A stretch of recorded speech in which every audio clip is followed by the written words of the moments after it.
Muitos caminhos nos levam ao litoral do Brasil, mas poucos têm o charme da estrada de ferro. O trem Vitória Minas liga Belo Horizonte à capital do Espírito Santo, passa por 30 estações, cruza 42 municípios, percorrendo 664 quilômetros.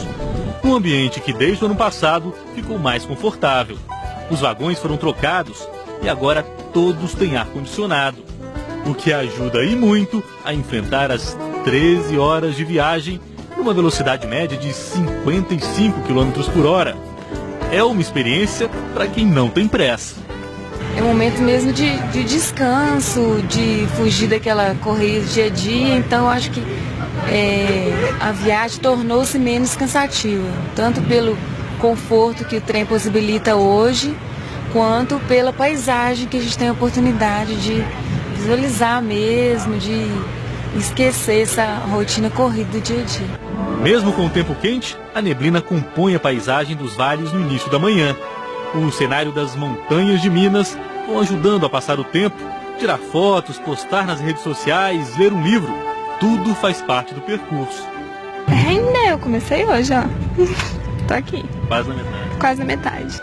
E quando a fome bate, é hora de esticar as pernas. É só sair andando pelos vagões e fazer uma visita ao restaurante que fica aberto durante todo o trajeto. Serve pratos executivos no almoço e lanche durante todo o dia. E como eu imaginava, café com leite quentinho e pão de queijo não podiam faltar no trem mineiro. Lanche feito, é hora do cochilo ou da palavra cruzada. Mas bom mesmo é quando a gente encontra uma boa companhia de viagem. Não é só de trem, mas especialmente o trem, você tem que viajar com pessoas pra cima, pessoas otimistas. Agora, pessoa pessimista, nem de trem, nem de avião, nem de nada. Mas é pessoa assim que quer curtir, tem que ter prazer onde que você tá. A pessoa ficou olhando uma paisagem dessa reclamando do tempo. Vai demorar. Gente, demorar pra quê? Nós estamos viajando? Eu já tô viajando. Já que, ó, vou escolher no meu cardápio aqui você escolhe o que você quer comer. Já tô viajando. É um dia de passeio e depois chegar lá vou curtir outra coisa. Mas assim, trem pra mim é o melhor. Trem é o trem. Ela, que já seguiu por esses trilhos várias vezes, é uma defensora convicta do trem como meio de transporte. Eu tô chegando agora de Salvador, eu vim de avião, tô indo agora de trem para Jacareípe e vou de carro para Cabo Frio. Mas aproveitando as minhas férias, mas eu gosto mais de todas de trem. E por que você gosta? Porque o trem eu acho dos três o mais seguro, o mais tranquilo. Você vê a paisagem, você vê esse Brasil nosso que é maravilhoso por aqui. De carro você fica apreensivo. Sempre assim, você fica apreensivo com... Eu sou motorista de caminhão e de ônibus, então eu fico muito apreensiva. Então eu não consigo curtir a viagem. De avião é rápido, na memória que você está subindo já está descendo, não é legal. O trem, você começa a aproveitar a viagem na viagem. Isso mesmo. A viagem de trem, assim, da hora que você já sai de casa, pega a sua malinha, você já está viajando, você já está curtindo, você traz um livro para ler, você não precisa de esperar chegar para viajar, você já está viajando, entendeu? E a gente aqui já está viajando, curtindo, já estou começando a minha história da viagem, entendeu? Assim, é curtindo tudo, todo mundo tem que aproveitar tudo. Isso que é viver tudo, viver o avião, o trem, o ônibus, isso que é vida, isso que é história, entendeu? Mas a história do trem é melhor. É melhor, eu acho, né?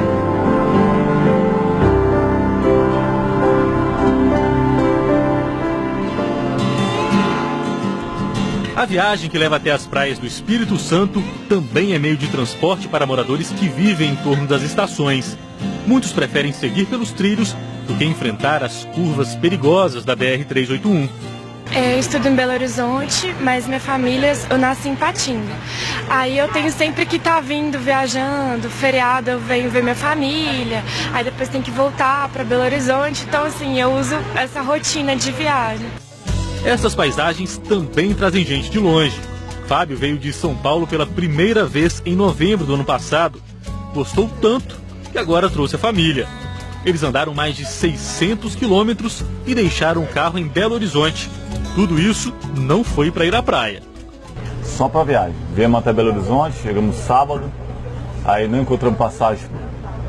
Nós tentamos comprar antes em São Paulo. Como a gente conseguiu só para segunda, a gente estamos hospedado em Belo Horizonte. E conseguimos para hoje, vemos todo mundo passear hoje. Vamos parar em Patinga, esperar o que está voltando. Só andar de trem. Só pelo prazer da viagem. Só pelo prazer da viagem. Esta é uma história que se repete demais por aqui. É só começar a prosa e lá vem sotaque de fora. Luciana também veio de São Paulo com a filha. Só que elas vão esticar a semana nas águas do Mar de Vitória. Eu sou de Jaguariúna, São Paulo. Esse passeio eu já tinha feito quando eu era pequena. Aí comentei com meu marido e meus filhos desse trem, né? Passeio de trem que é bem demorado, né? Aí eles toparam, aí nós viemos de São Paulo, dormimos em BH, e saímos hoje pela manhã. Vamos ficar em Vitória a semana inteira na praia e sábado a gente volta, dorme em BH e vamos retornar para São Paulo domingo. Mas assim, vocês vieram basicamente por causa do trem, né? Porque São Paulo tem praia também. Tem praia, não. Nós viemos para andar de trem. Eu acho que a ferrovia não devia ser extinta, devia ter mais ferrovia no Brasil. Eu gosto de andar de trem. Muito mais do que avião, muito mais do que carro, muito mais do que ônibus. Eu acho que é mais tranquilo, as paisagens são diferentes. Pelo caminho, ela percebeu que nem tudo é beleza. A administradora encontrou algumas paisagens diferentes de quando era criança. E em épocas de seca, a imagem do Rio Doce causou espanto. Eu estava comentando com minha filha, era uma coisa assim que você nunca imaginava que poderia ficar secar um rio daquele lá. Agora hoje, não. Margarete também reparou nas mudanças, mas sabe que elas são exceções. Na maior parte do caminho, a paisagem é especial. Ela veio por isso. E olha que não tinha muito incentivo em casa, não. Andar de trem, a mãe desaconselhou. Ela falou, você viajar de trem? Eu falei, eu vou, mãe, tão bom. Mas antigamente eu já andei de trem, tchaca, balançando. Então, aí eu falei com ela, não, mãe, vamos experimentar. A gente vê como que é, né? Realmente, naquela época, a situação era um pouquinho mais complicada mesmo. Hoje a máquina é conduzida a diesel e eletricidade. Mas antes era a lenha e dava trabalho para fazer funcionar. Naquela época, todo o trem tinha um foguista, que era o profissional responsável por alimentar o forno do trem. Então ele pegava a lenha aqui, colocava aqui dentro, e o calor ia aquecendo a água que ficava na caldeira lá na frente, que por sua vez gerava vapor que alimentava o trem. Só que esse processo tinha que começar a ser feito 9 horas antes do trem sair. E é claro, ele ia alimentando com lenha o forno durante toda a viagem. Imagine enfrentar 13 horas de viagem em bancos de madeira e ainda por cima engolindo fumaça caminho afora. As janelas de vidro e de madeira ajudavam um pouquinho, mas só um pouquinho. Serviam para isso, para proteger as pessoas da fumaça, da poeira, da chuva. E a janela de madeira, ela tinha uma função extra. Em alguns pontos da viagem, algumas pessoas, né, tinham um mau hábito, que ainda tem hoje em algumas cidades, de jogar pedra na locomotiva. Então as pessoas eram instruídas a abaixar a janela de vidro e a levantar de madeira para se protegerem dessas pedras. Até a Segunda Guerra Mundial, a Ferrovia Vitória-Minas só tinha uma linha. Então o trem ia e voltava por essa mesma linha. Só que quando chegava no ponto final, ele não tinha como virar. Por isso, atrás do trem tinha uma outra locomotiva que conduzia o trem para o caminho de volta. Só que os passageiros, como que iam? De costas? É por isso que todos os bancos são reversíveis. Aí todo mundo virava e ia embora. A locomotiva que conduziu os passageiros entre BH e Vitória por várias décadas, hoje faz parte da história da antiga estação de Pedro Nolasco, em frente ao Porto de Vitória. No museu é possível fazer uma viagem pela Ferrovia Mineira. A linha de ferro começou a ser construída em 1903. O primeiro trecho foi inaugurado um ano depois. A foto mostra os primeiros trabalhadores abrindo o caminho, onde tudo era floresta fechada. Quando a gente fala assim da construção, só para dar proporção para as pessoas, a construção de uma ferrovia como essa, qual foi a grande questão, assim, a grande dificuldade? Eu acho que tinham todas as dificuldades, né? Porque você tinha que entrar numa mata fechada e abrir um caminho. Então tinha dificuldade desde a questão das doenças tropicais, né? Na Mata Atlântica, até mesmo, como mostra essa foto, a questão dos índios, né? Exatamente. Você tinha que lidar com uma série de dificuldades, que era inclusive você ter essa relação com os índios, né? Pacificar esses índios, que eram índios de natureza, eram muito ferozes. Os índios tentavam evitar a todo custo a exploração do seu território. Mas a batalha pelo desenvolvimento econômico foi vencida e na década de 40 as fotos mostram que o carregamento e o transporte do minério já estavam em pleno vapor.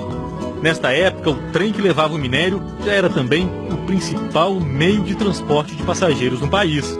Cidades inteiras foram criadas no entorno das estações e tecnologias foram sendo desenvolvidas para fazer o sistema funcionar. Até o maquinário, praticamente todo importado, precisou de adaptação em terras brasileiras.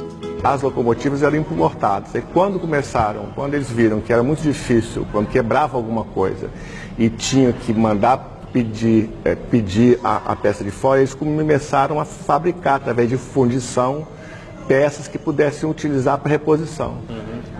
Isso foi acontecendo ao longo do tempo, né? Porque existia uma margem de improvisação enorme, né? As coisas aconteciam naquela hora e eles tinham que improvisar para resolver isso. Não dava para esperar meses. Então não dava para esperar meses e meses uma peça chegar. Então foi a coisa da sobrevivência mesmo, né? O museu guarda muitas peças do dia a dia das estações. As bandeiras de pano deram lugar aos sinais luminosos. Tem ainda o banco dos primeiros trens, o telefone à manivela fundamental na operação e muito mais. O sino era um objeto muito importante nas estações porque, além de anunciar a chegada e a partida dos trens, ele anunciava, dependendo do número de badaladas, para onde o trem estava indo. Na última sala do museu, uma maquete gigantesca reproduz parte do caminho do minério de ferro, desde as minas de Itabira, passando por Ipatinga, no Vale do Rio Doce, até chegar ao Porto de Tubarão, em Vitória. Foram 6 meses de montagem. Em 34 metros quadrados, mais de 700 árvores, 370 bonecos, 103 postes e 80 casas dão vida à maior ferrovia de passageiros do país. No vai e vem dos trilhos, o trem de passageiros se cruza com os vagões de carga, como vem acontecendo diariamente há várias décadas.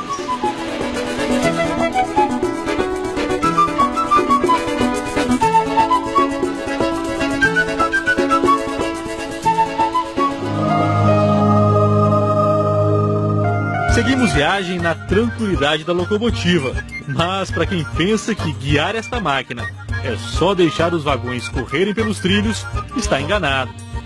Dá trabalho manter esse gigante em movimento.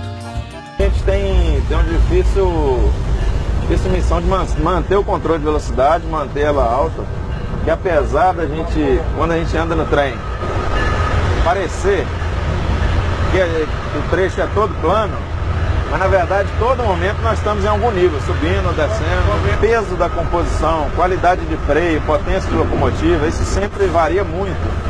A gente nunca pega um trem com a mesma quantidade de vagões, com o mesmo peso.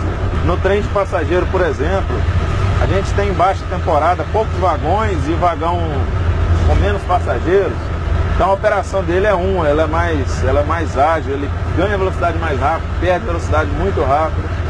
Hoje, por exemplo, estamos em alta temporada, trem completo, pesado, então ele exige mais da locomotiva, exige mais do freio, é o dobro de atenção. Então cada trem tem sua peculiaridade, nunca se repete, nunca tem, a monotonia não existe na condução do trem. O computador de bordo ajuda bastante. A gente fica sabendo qual linha que a gente vai passar, qual trem que está na nossa frente, qual trem que a gente está cruzando na outra linha. A gente tem toda essa informação aqui, que antigamente a gente não tinha. Ele nos dá o perfil da via, quando o nosso trem está quando nós estamos em rampa descendente agora no momento. Parecer que está plano, a gente está descendo. Aí você tem que manter o controle de velocidade freando. Quando você vai pegar uma clive, você mantém a subida. É uma ferramenta fundamental na nossa operação, que o maquinista até pouco tempo a gente tem que ter de cabeça. Hoje a gente tem essa ferramenta. Essa ferramenta também que nos dá o traçado da mesma forma que o centro de controle está vendo lá de Vitória. O centro de controle, no caso, é esta sala, onde 20 funcionários em cada turno, 24 horas por dia, não tiram os olhos deste telão gigante. Aqui eles controlam não só os 2 trens de passageiros, mas todas as 70 viagens de carga diárias que passam pelos trilhos da ferrovia. Todo trem, para ele sair de uma estação, ele tem que ter autorização do centro de controle. Então ele tem o horário definido diariamente, através da turma que faz o planejamento. E com esse horário definido, a partir do momento que ele ficou pronto, ele pede autorização ao centro de controle, que é o controlador de tráfego. E esse controlador de tráfego vai autorizar ele a iniciar a sua viagem.